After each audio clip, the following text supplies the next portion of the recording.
भारत का संवैधानिक विकास। इस भारत का संवैधानिक विकास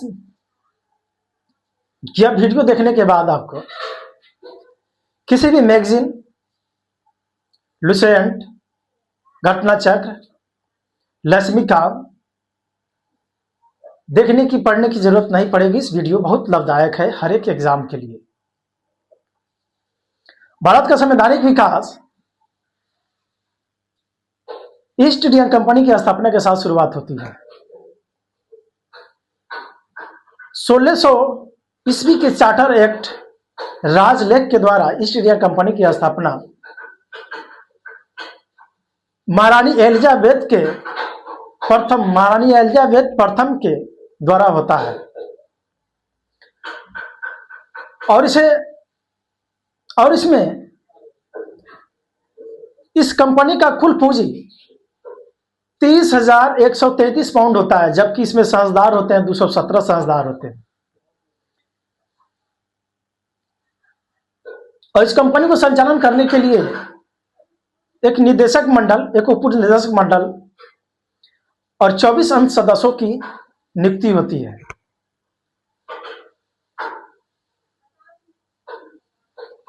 और इसे 15 वर्षों के लिए पूर्वी देशों में लॉर्ड मेयर की अध्यक्षता में व्यापार करने के लिए भेज दिया जाता है।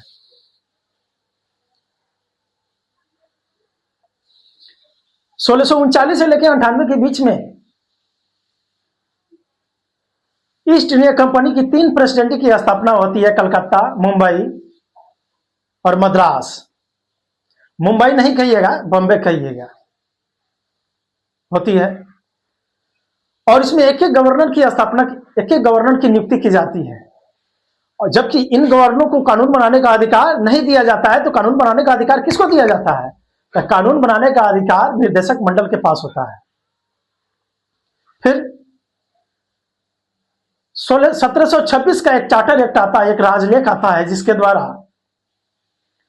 विधि बनाने की शक्ति इन गवर्नर, इन परिषदों को दे दी जाती है। और इसमें यह सभी चल रहे थे तो इसमें देखा गया बहुत सारा कमियां थी। तो लॉर्ड नॉर्थ के एक गुप्त समिति के आधार पर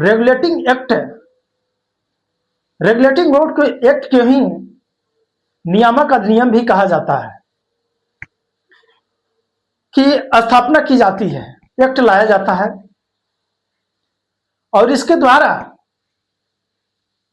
कंपनी पर पहली बार संसदीय नियंत्रण का प्रथम प्रयास किया जाता है। और आगे और अगला कंपनी के प्रशासनिक राजनीतिक कार्यों को मान्यता मिलती है। फिर आगे क्या होता है?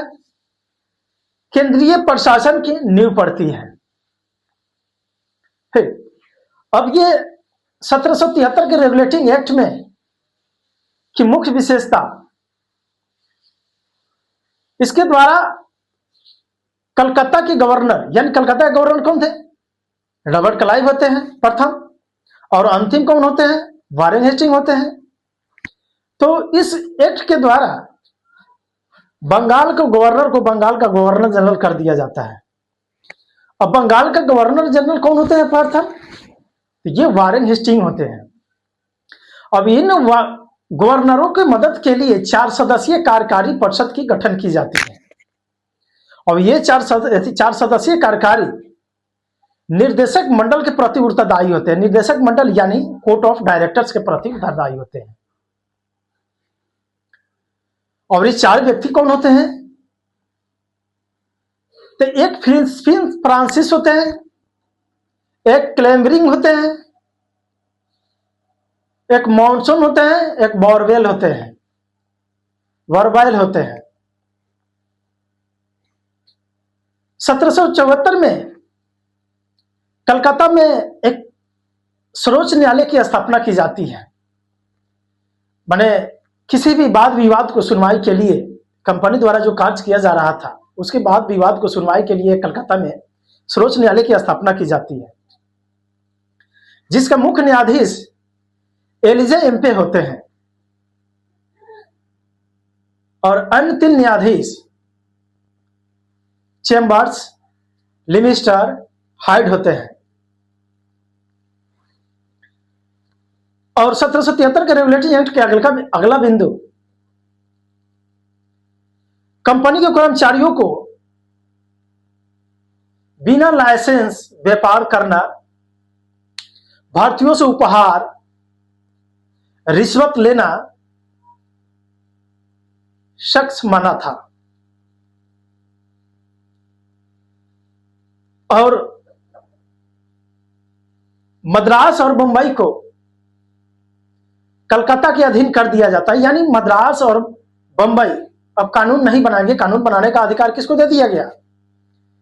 ये कलकत्ता को दे दिया गया। जबकि पहले तीनों प्रेसिडेंट ही अपना अपना कानून बनाते थे, लेकिन इसमें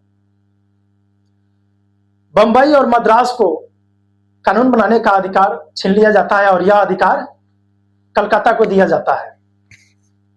और निर्देशक मंडल का कार्यकाल जो होता है, जो कि पहले 1 वर्ष थी, अब इसे 4 वर्ष कर दिया जाता है। कहीं कहीं आपको 5 वर्ष मिलेगी, लेकिन सही है 4 वर्ष। अगला क्या होता है कि इस एक्ट के द्वारा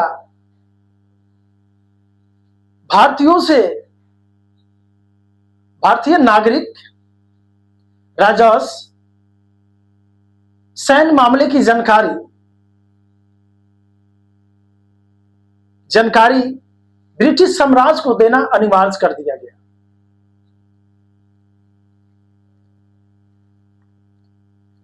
अनिवार्य कर दिया गया। और अब मतलब कि इस एक्ट का मुख्य बात मिलाकर यह कह सकते हैं आप कि ब्रिटिश साम्राज्य के द्वारा जो निर्देशक मंडल के द्वारा जो कंपनी को नियंत्रित करने का जो प्रावधान किया गया था, यह एक बहुत मजबूत कदम थी।